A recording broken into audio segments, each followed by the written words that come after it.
நீங்கள் இதுவரை கேட்ட ஒவ்வொரு கதையிலும் அந்த கதை எங்கே நடக்கிறது என்பதற்கு ஒரு முக்கியத்துவம் இருக்கும். அந்த இடம்தான் அந்த கதையின் செட்டிங். நாம் இப்போது பைபிளில் உள்ள கதைகளை எப்படி வாசிப்பது என்று கற்றுக்கொண்டு இருக்கிறோம் இல்லையா? அப்படியானால் பைபிள் கதைகளில் இடங்கள் ஏன் முக்கியம் என்பதை பார்ப்போம். ஒரு கதை ஆரம்பிக்கும் போது நமக்கு எதுவுமே தெரியாது. என்ன நடக்கப் போகிறது? யார் வரப்போகிறார்கள்? கதை எந்த திசையில் போகப் போகிறது? எல்லாமே ஆரம்பத்தில் ஒரு மிஸ்ட்ரி. ஆனா ஒரு நல்ல எழுத்தாளர் கதை நடக்கும் இடத்தை பயன்படுத்தி அடுத்து என்ன நடக்கலாம் என்பதற்கான ஒரு க்ளூ கொடுக்க முடியும்.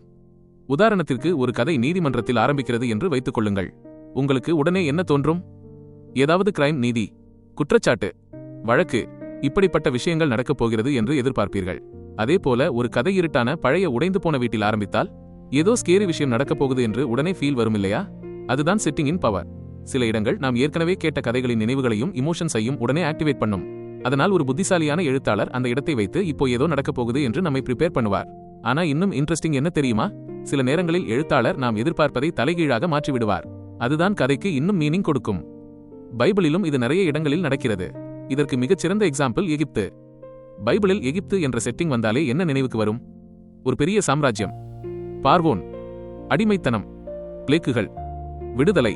ஆனா பைபிளில் எகிப்தை பற்றிய முதல் முக்கியமான கதையை நினைத்து பாருங்கள். அது ஆபிரகாமின் கதை.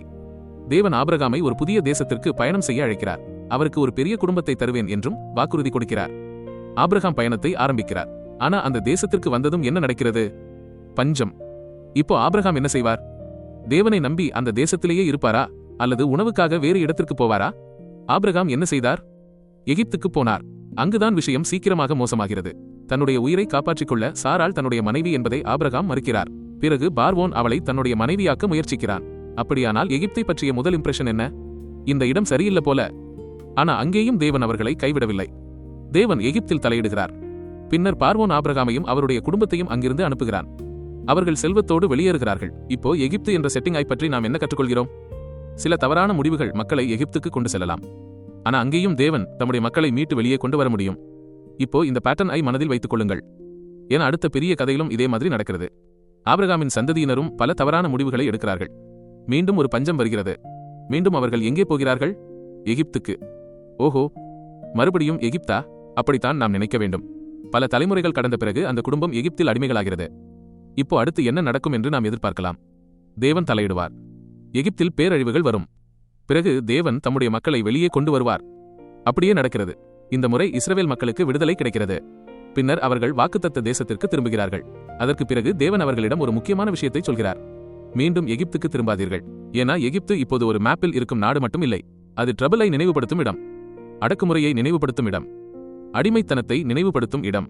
அதனால் பைபிளில் பிறகு யாராவது எகிப்துக்கு போகிறார்கள் என்றால் நமக்கு உடனே ஐயோ, இப்போ என்ன ஆகப் போகுது என்ற ஃபீலிங் வர வேண்டும். உதாரணத்திற்கு, சாலமோன் தன்னுடைய செல்வமும் அதிகாரமும் உச்சத்தில் இருந்தபோது எகிப்தின் ராஜாவின் மகளை மணந்தார்.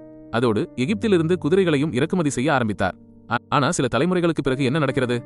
மீண்டும் அந்த தொடர்பு பிரச்சனையாகிறது. எகிப்து மீண்டும் இஸ்ரவேலை ஒடுக்குகிறது.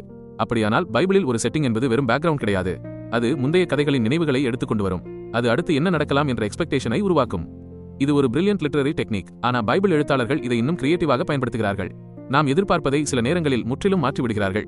இதற்கு மீண்டும் எகிப்தே ஒரு பெர்ஃபெக்ட் எக்ஸாம்பிள். புதிய ஏற்பாட்டில் இயேசு பிறந்த பிறகு அவருடைய குடும்பம் எங்கே தப்பிச் செல்கிறது தெரியுமா? எகிப்துக்கு. இப்போ நம்ம மனசுல உடனே அலாம் அடிக்கும். ஓஹோ, இது டேஞ்சர். ஆனா இங்கே ஒரு ட்விஸ்ட் இருக்கு. இந்த முறை எகிப்து டேஞ்சரான இடம் இல்லை, அது சேஃப்டியான இடம். ஏன்னா இயேசுவின் குடும்பம் யாரிடமிருந்து தப்பிக்கிறது? ஏரோது ராஜாவிடமிருந்து. அவன் பார்வோனை போல நடந்து கொள்கிறான். ஆனா இங்கே இன்னும் இன்ட்ரெஸ்டிங் விஷயம் என்ன தெரியுமா? பார்வோன் எகிப்தில் இல்லை. ஏரோது எங்கே இருக்கிறான்? எருசலேமில். அதாவது பைபிள் எழுத்தாளர் நம்முடைய எக்ஸ்பெக்டேஷனை மாற்றுகிறார். முன்பு எகிப்து ஆபரேஷன் ரெப்ரசென்ட் பண்ணியது. ஆனா இப்போது எருசலேமே எகிப்து மாதிரி பிஹேவ் பண்ணுகிறது. இதுதான் பைபிள் கதைகளில் செட்டிங் எப்படி மீனிங் உருவாக்குகிறது என்பதற்கான ஒரு பவர்ஃபுல் எக்ஸாம்பிள். இது எகிப்தில் மட்டும் இல்லை. பாபிலோன், மோவாப், வனாந்தரம், பெத்லகேம், இப்படி நிறைய இடங்கள் பைபிளில் ஒரு டீப்பர் மீனிங் கேரி பண்ணுகின்றன. ஆனா செட்டிங் என்பது மேப்பில் இருக்கும் ஒரு இடம் மட்டும் இல்லை. சில நேரங்களில் ஒரு சிச்சுவேஷன் கூட செட்டிங்காக இருக்கலாம். உதாரணத்திற்கு, பைபிளில் யாராவது தொடர்ந்து கிழக்கு நோக்கி பயணம் செய்கிறார்கள் என்றால் கவனமாக பாருங்கள். ஏதோ ட்ரபிள் வரப்போகிறது. ஆதாமும் ஏவாளும் தோட்டத்திலிருந்து வெளியேற்றப்பட்ட போது கிழக்கு பகுதியில் இருந்தார்கள். காயினும் கிழக்கு பகுதிக்கு அலைந்து செல்கிறான். பிறகு மக்கள் கிழக்கை நோக்கி பயணம் செய்து பாபிலோன் நகரத்தை உருவாக்குகிறார்கள். இந்த எல்லா கதைகளும் பின்னர் இஸ்ரவேல் மக்கள் கிழக்கில் இருக்கும் பாபிலோனுக்கு நாடு கடத்தப்படுவதை முன்கூட்டியே நினைவுபடுத்துகின்றன. அதனால் டைரக்ஷன் கூட ஒரு மீனிங்கை கேரி பண்ண முடியும். இன்னொரு செட்டிங் என்ன தெரியுமா? டைம். ஒரு நிகழ்வு எவ்வளவு காலம் நடக்கிறது என்பதும் பைபிளில் முக்கியம். உதாரணத்திற்கு 40 என்ற கால அளவு அடிக்கடி ஒரு சோதனையோடு தொடர்புடையதாக வருகிறது. நோவா 40 நாட்களும் 40 இரவுகளும் படகில் இருந்தார். பிறகு வெளியே வந்ததும் ஒரு பெரிய தோல்வி. இஸ்ரவேல் மக்கள் சினாய் மலையில் மோசேக்காக 40 நாட்கள் காத்திருந்தார்கள். ஆனா பொறுமை இழந்து தங்க கன்றுக்குட்டியை உருவாக்கினார்கள். உளவாளிகள் தேசத்தை 40 நாட்கள் ஆராய்ந்தார்கள். பிறகு மக்கள் தேவனுக்கு எதிராக கிளர்ச்சி செய்தார்கள். அதனால் 40 ஆண்டுகள் வனாந்தரத்தில் அலைந்தார்கள். அதாவது 40 என்ற டைம் பீரியட் வந்தாலே இங்கே விசுவாசம் சோதிக்கப்பட போகுது என்ற எக்ஸ்பெக்டேஷன் உருவாகிறது. பிறகு இயேசுவின் கதையை பாருங்கள். அவரும் 40 நாட்கள் வனாந்தரத்தில் சோதிக்கப்படுகிறார். ஆனா இந்த முறை என்ன நடக்கிறது? முந்தைய கதைகளில் மக்கள் தோல்வியடைந்த இடத்தில் இயேசு வெற்றி பெறுகிறார். இதுதான் பைபிளின் அழகு. இடங்கள், சூழ்நிலைகள், திசைகள், கால அளவுகள் இவை எல்லாமே கதைக்கு பேக்ரவுண்ட் மட்டும் இல்லை, முந்தைய கதைகளை நினைவுபடுத்தும், புதிய எக்ஸ்பெக்டேஷனை உருவாக்கும், சில நேரங்களில் அந்த எக்ஸ்பெக்டேஷனை மாற்றியும் விடும். முழு பைபிளையும் வாசிக்கும்போது தோட்டம், எகிப்து, வனாந்தரம் என்று தொடங்கிய இந்த பயணம் இயேசுவின் மூலம் புதிய படைப்பை நோக்கி நகர்கிறது. அதனால்தான் அடுத்த முறை பைபிளில் ஒரு இடத்தின் பெயரை பார்க்கும்போது அதை வெறும் லொகேஷன் என்று மட்டும் கடந்து போகாதீர்கள். இந்த இடம் இதற்கு முன்பு பைபிளில் எங்கே வந்திருக்கிறது? அங்கே என்ன நடந்தது? இப்போது இந்த கதையில் இதே இடம் ஏன் பயன்படுத்தப்படுகிறது என்று கேளுங்கள். அப்படி வாசிக்க ஆரம்பித்தால் பைபிள் கதைகளில் இருக்கும் இன்னும் நிறைய ஆழமான மீனிங்கை நீங்கள் பார்க்க ஆரம்பிப்பீர்கள்.